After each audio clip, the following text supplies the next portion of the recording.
Get ready for an electrifying night of classical music as the Wisconsin Chamber Orchestra presents Schumann in Spring. Guest pianist Ying Li brings power and elegance to Schumann's Piano Concerto in A minor. The night closes with Beethoven's Symphony No. 4, often dubbed the cheerful sibling to his more dramatic symphonies. Join the WCO on Friday, April 17th at 7:30 p.m. Tickets are available at wcoconcerts.org/spring. Earth Day is coming up, so there's no better time to shop at St. Vinny's for quality clothing, furniture, and home goods. April is Earth Month, and thrifting is both cheaper and eco-friendly. Good for the planet, good for your wallet. Plus, when you shop at St. Vinny's, you support local. All dollars spent at St. Vinny's stays in Dane County. Proceeds go to local food pantries, pharmacies, microloans, housing support, and more. Follow at Vinny's Dane County on Facebook and Instagram to be notified about special events coming up or to see the latest finds in store. This is CityCast Madison. I'm Bianca Martin, and here's what Madison's talking about. Today, it's time to speak for the trees. April is Earth Month, so we're bringing back my conversation with Kurt Miney, Senior Fellow with the Alda Leopold Foundation, to hear about Wisconsin's rich legacy of pioneering on conservation and what lessons we can draw from our region's famous conservationists for today. Fittingly enough, Kurt and I spoke on Earth Day last year. Let's get into it. Hi, Kurt. Happy Earth Day. Well, thank you, Bianca, for inviting me to join you and your whole team down there at CityCast. I'm eager to have a chat with you and to think about our history and think about where we're headed and where we are right now and all that. Let's do it. Let's do it. Yes, I am so excited. Our natural landscape here in Wisconsin, it's the lifeblood. It's what fuels me. I know it's what fuels you. So let's talk about it here on Earth Day. Many folks probably know that the holiday was created by the Madisonite and former Governor Gaylord Nelson. What they might not know is that our region has played like a huge part in the environmental movement and that we have our own specific legacy in the environmental and conservation space. I'm curious, what about our Wisconsin approach to the outdoor world is different from other states like Massachusetts or California? Oh gosh, yeah, lots of us have asked that question over the generations. Why did Wisconsin emerge as such a unusual leader in movements, over the last century and a half? Well, there are a few kind of answers to that some of us have put forward over the years. I'll just mention a few of them. Well, let's say one of the first is that the state of Wisconsin, became a state and was settled by the European settlers, and it was very quickly wrecked. It only took a couple generations for basically the entire landscape to go through this period of depletion and destruction, whether it was the cutting of the northern forests in the late 1800s, the loss of prairies to conversion to agriculture over a century, the draining of wetlands, the depletion of wildlife populations, the pollution of our waters, urban and rural, on and on. By the early 20th century, it was such a mess that there was no alternative. We had to start thinking of new ways to live on this land. As Aldo Leopold said, how do we live on the land without spoiling it? The oldest task in human history, he called it. And so the movement had an immediate crisis. It's not unlike where we are now with climate change. Think of it that way. The crises of the day were deforestation and wildlife depletion and soil erosion. And so that's one reason, is because we were kind of historically at that moment when we had to come up with a positive response. There are other reasons. One, we're a state that's still largely rural, despite our larger urban areas. And so there's still connections to the land among even our urban neighbors and friends. You're only a generation or two removed from a rural setting if you're in the city. I could go on and on. There's several other. The role of the University of Wisconsin. Let's talk about that. One of the great hubs of development of the natural sciences, really, in the Western Hemisphere. It's been, especially in the 1800s, geologists, hydrologists, and limnologists, and all the other ologies. Madison in particular, but the entire state university system provided a lot of the scientific input, and that philosophy that science serves the public interest, right? The Wisconsin idea. That's a really important part of the reason. And I guess the last one I'll mention, because I could go on for the entire time we have talking about this, but is the presence of our native nations in Wisconsin. Historically, all through history, up to present, whether it's the Ho-Chunk in the south, the Ojibwe communities in the north, the Menominee Nation up in northeast Wisconsin, and the other tribes, the constant presence of the tribes and the reminder that our current population was not here in the same way that Native folks were here for thousands of years. And so that legacy of indigenous knowledge and experience in living on this land has become ever more important as we face the challenges we face right now. Yeah, it's in stewarding the land. I want to talk, you've mentioned one of them, Aldo Leopold. I want to talk about some of the major figures in the environmental movement, certainly names that folks close to it and maybe even just general knowledge individuals will know about. Let's dive in, starting with kind of going back to the literal 1800s, John Muir, right? Yeah. Yeah, and talk about the University of Wisconsin-Madison. He was there. He was there. He's really the first big name in environmental history with a connection to our hamlet. So for those who are unfamiliar, what is he known for? Well, probably most famously, John Muir he's often called the father of the national park system, right? He comes along at a time when we didn't have national parks. We didn't have a national park service. And he was as an activist and advocate especially in the 1890s and early 1900s, he was advocating. But before then, his Wisconsin connections. His family migrated from Scotland and ended up near Portage, Wisconsin. He had 2 farms there. And John Muir grew up in this kind of, isolated European frontier situation. But he was a precocious young guy who his brain was so active and curious and literally inventive. He was known as an inventor. If you walk into the Historical Society building on campus there, turn to the right and go see still John Muir's famous machine for getting up and waking and reading books that he invented as a student. Yeah, it's pretty neat. He left home to go to the University of Wisconsin if I remember right, 1859, somewhere around there. And spent 2 years at the university, and it really opened him to the larger world and exposed him to the natural sciences of the day, in particular geology.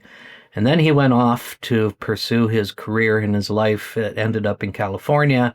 He was especially associated with Yosemite National Park and began to write. And this is where he really comes into the fore and becomes a public figure. He was a talented writer, very evocative, bringing his readers out into adventures in the wild. So he was representative of that very early wave of environmental concern and looking to protect, that was kind of the key phrase at that point, was protection of land and against this exploitation that he had witnessed as a young person here in Wisconsin. Yeah, and when we're talking about the 1860s, and you already kind of mentioned it, this moment in Wisconsin's history, I mean, we've got these great, incredible forests that, as you mentioned, like he was witnessing just the deforestation, just like serious industry taking over. Was that the time when Wisconsin really kicked off getting involved in the environmental movement? Yeah, you can say that the foundational experience for, again, European settler Wisconsin, not for our native friends who had lived here forever, but for the new settler generations coming to Wisconsin, begins, you go all the way back to the French fur traders and all that, but, with the creation of the state in 1848, very quickly, right after the Civil War, between 1865 and 1900, comes the great wave of deforestation. And basically the entire North Woods, the northern third to a half of Wisconsin, is deforested. First for the pines, later on the hardwood forests, and by the 1920s or 20s, it's almost completely barren. And it's a real crisis. And yet the University of Wisconsin began to respond to this crisis by figuring out how we deal with it. How do we deal with the overexploitation? How do we deal with the aftermath of wrecked landscapes? That would take a couple decades. But nationally, that's when the national movement for forestry, which really was the cutting edge field of its time, because there wasn't even the word conservation even didn't mean what it means now. So this was the very early phases from the 1890s into the 1920s of establishing forestry as part of the Progressive Era crusade. And again, Wisconsin plays a key role in that with lots of leadership coming from the university, from others in the state. And that brings you actually to Aldo Leopold. Let's talk Aldo. Okay, I could roll on here. So Leopold is actually a Midwestern kid. He was born and raised in Iowa on the Mississippi River. But he goes off. He's got this, again, kind of passionate interest as a boy in wildlife. And he's very aware of this forestry situation we just talked about because his father, in fact, ran a furniture factory, a successful furniture factory that depended on a steady supply of wood, right? So he was attuned, even as a young teenager. And he went off to study forestry at Yale, enters the brand new U.S. Forest Service, established under President Theodore Roosevelt, but then ends up in Madison in 1924, comes back to the Midwest to Madison to work for the U.S. Forest Service here, and then joins the university in 1933 as a professor, the first really professor of wildlife conservation or wildlife management in the country. So Leopold is a child of that era of deforestation and destruction. He kind of rides that first wave of conservation into professional work and becomes very prominent because he's an innovative thinker, particularly in opening up beyond forestry to think about how we deal with these other crises of wildlife depletion, of soil erosion, and on and on. So Leopold, and the last thing I'll say on him for the moment is his real kind of fundamental contribution across all these areas that he made an impact in, where he's bringing this brand new science into the conversation.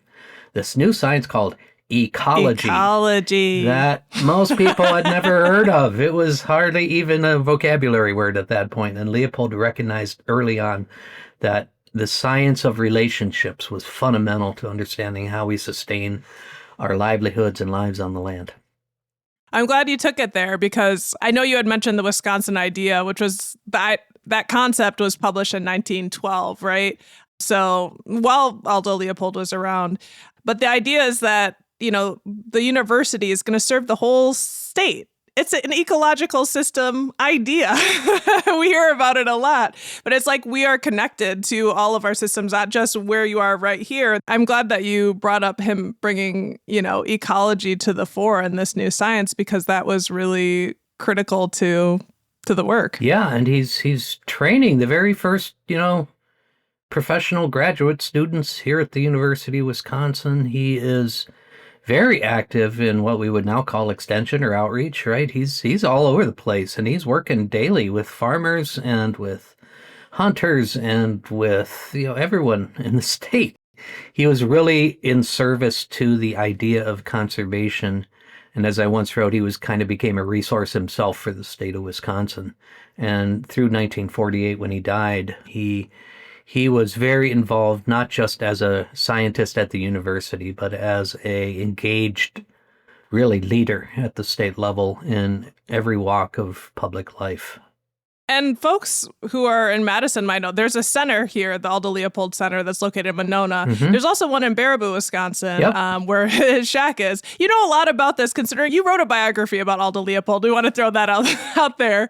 You're a fellow at the Aldo Leopold Foundation. And, you know, both of those places do so much work today to continue educating folks about Aldo Leopold's land ethic and the ideas of ecology and how we need to steward the environment. Yeah, and let's not forget the University Arboretum in Madison, because Leopold was actually the first research director there and helped us. In fact, his appointment at the university in Madison was tied to the creation of the Arboretum. And that's now such an asset, not only for the people in Wisconsin and Madison, but of course it's a university research center too. And it is really the home globally for a whole new field of conservation that emerged through Leopold's work, and that's the field of restoration ecology. The idea that we don't just protect places, we don't just try to manage them sustainably, but we can actively restore their ecological health and diversity. And so the Arboretum has played a fundamentally important role, and that was another key part of Leopold's legacy in Madison.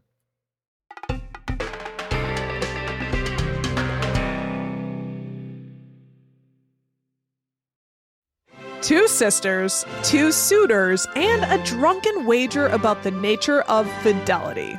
What could possibly go wrong? Madison Opera presents Mozart's Così fan tutte, a delightful romantic comedy full of love, laughter, and true humanity. The opera tells a timeless tale of young people in love doing foolish things as various schemes are put into action. Flirtations in the moonlight ensue, and emotions end in a tangle, revealing it all. Projected English translations will make sure you don't miss a word of this witty and wise story. And Mozart's dazzling score will fill Overture Hall with sublime arias and sparkling ensembles. You only have 2 chances to see Così fan tutte, so join Madison Opera on Friday, April 24th at 7:30 p.m.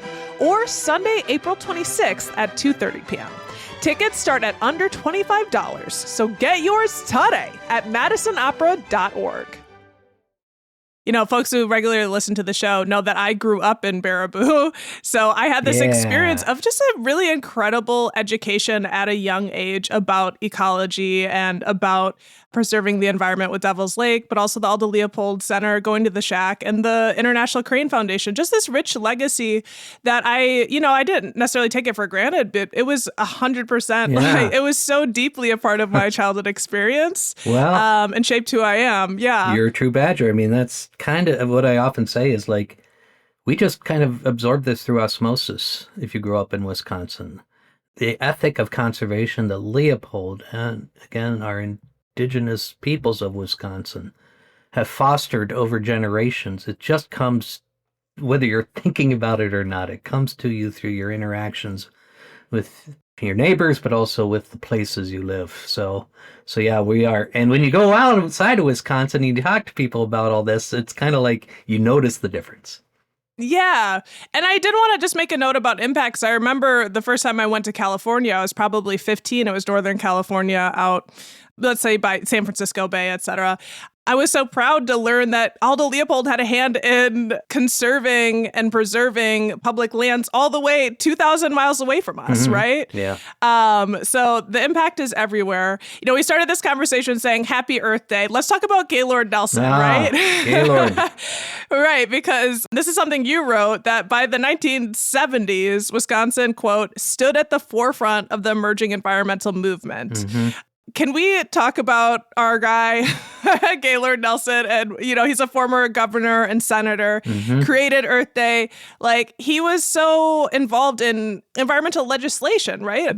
Oh, fundamentally. He was, I think most people would agree, the most important political leader in environmental policy through the mid 20th century, and was at the very, very heart, as you said, the epicenter of Earth Day and what came out of Earth Day when he was still in the Senate, of course, for another decade.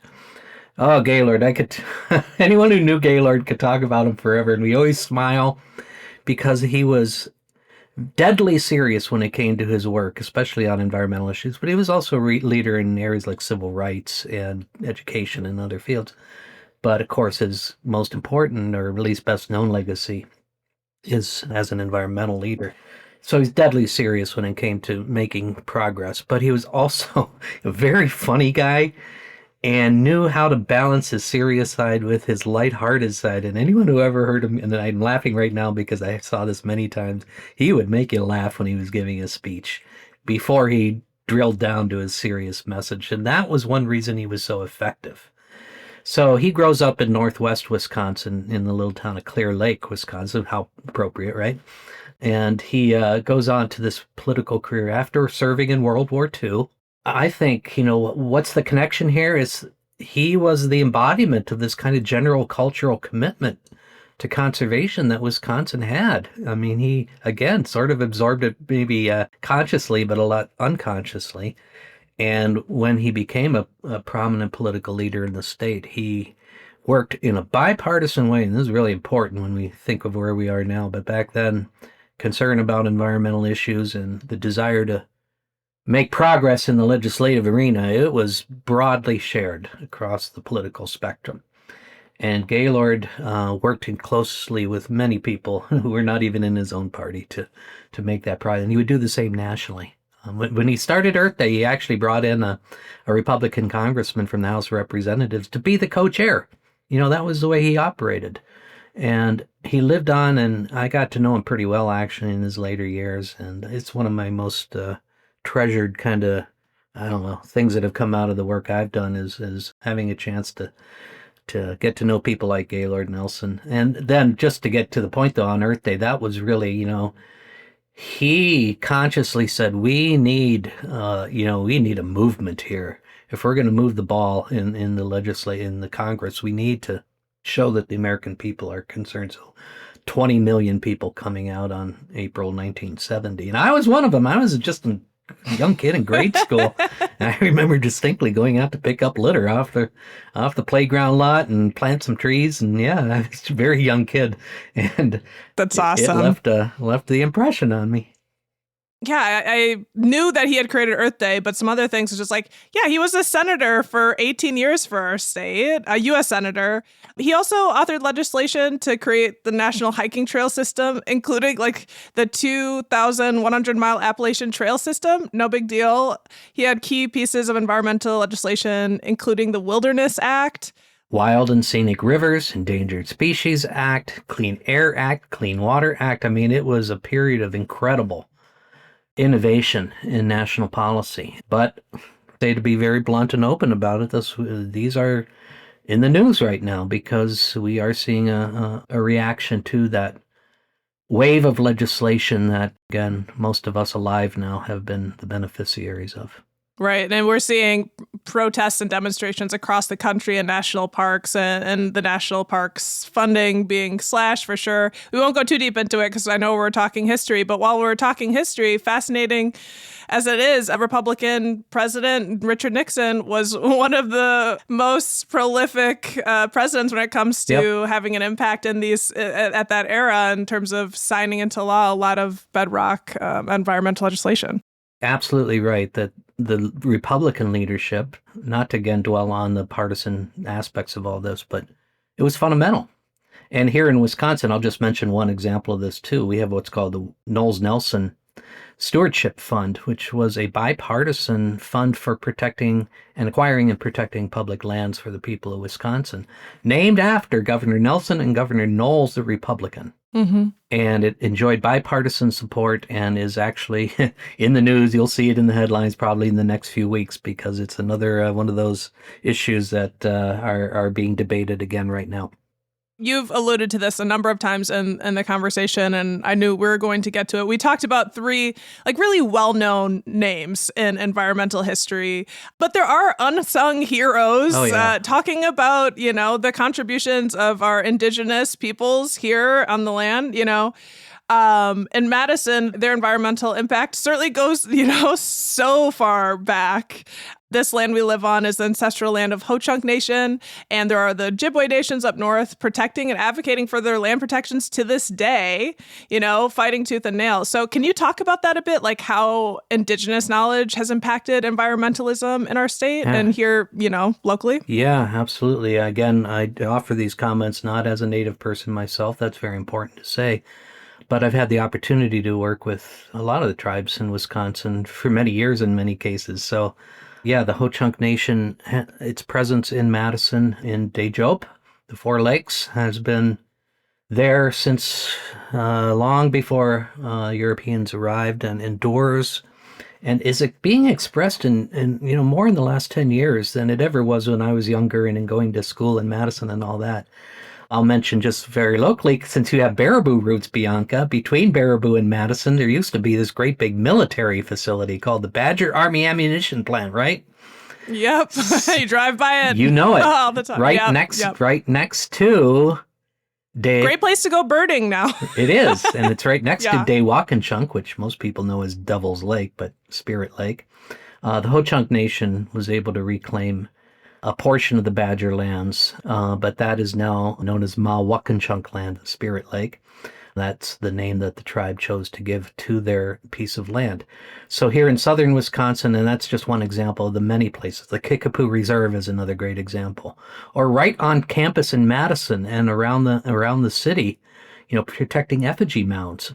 Up north, yeah, the Ojibwe communities up north, whether it's restoring wild rice beds or protecting their waterways or arguing for different policies on wolves and other wildlife. They played a key role, increasingly important. And just last week, I'll mention one name in particular because I had a chance to talk with Mike Wiggins last week. Mike was the chair of the Bad River Band when they were having to ward off the proposed Pinoki mine, a really important struggle up north. And so we've seen the leadership of the tribes, especially in the last 15, 20 years. Not that it wasn't there before, it's just the issues have come at us fast and furious.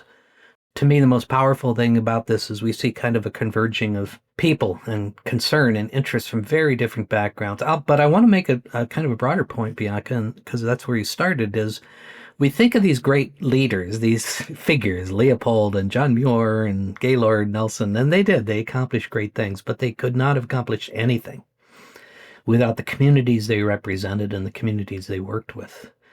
Earth Day was participatory.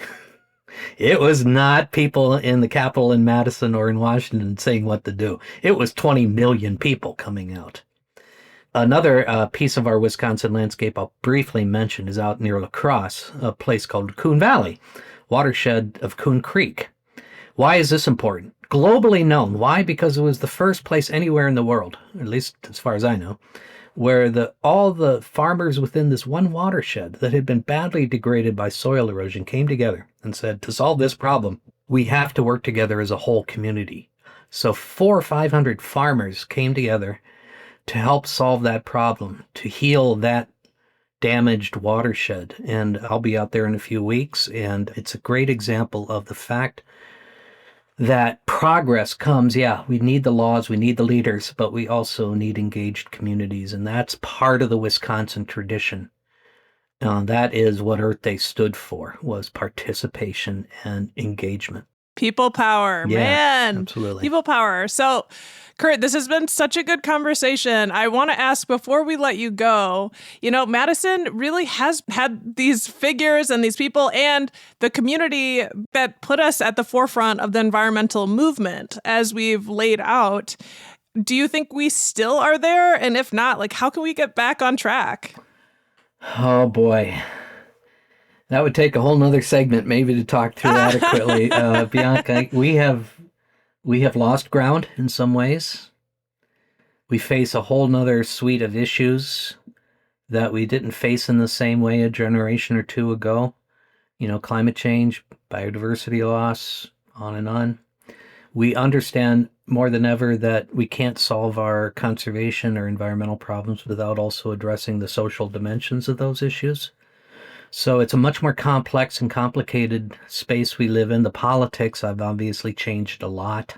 I hope we can get back to that place where the shared values of our concern for our landscapes, for future generations, for all species and all people.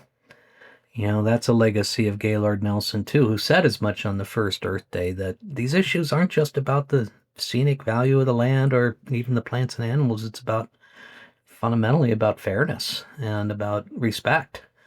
So those kind of shared values, we have to find a way to get back to. Now, you can, if you could see me on my screen, you see my hair is rather gray now. So it's really, Bianca, your cohort, your generation, and the next generations that have to decide if they want to put a little more time, energy, and effort into making change happen. And that is the legacy of Wisconsin. We could have sat back and said, well, too bad the northern forests are gone. We could have sat back and said, too bad those white-tailed deer are almost extinct in Wisconsin. Hard to imagine now.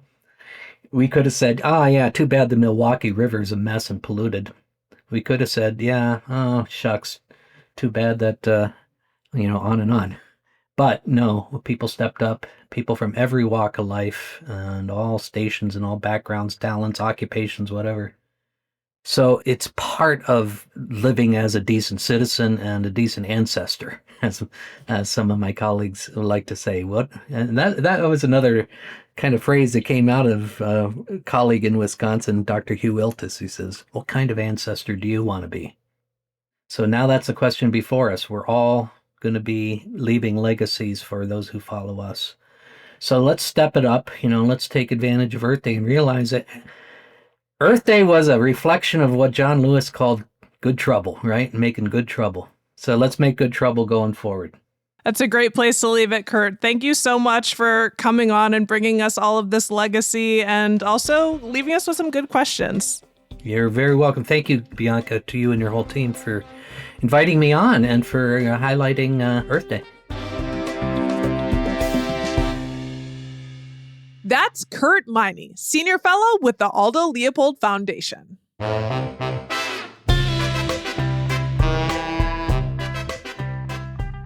That's all for today here on CityCast Madison. I'm your host, Bianca Martin. Don't forget, you can support the show and get great perks by becoming a CityCast Madison neighbor at membership.citycast.fm. And if you enjoyed today's show, why not share this episode with someone who values keeping the great outdoors healthy and wild? All right, we'll be back tomorrow morning with more stories from around the city. Until then, take good care.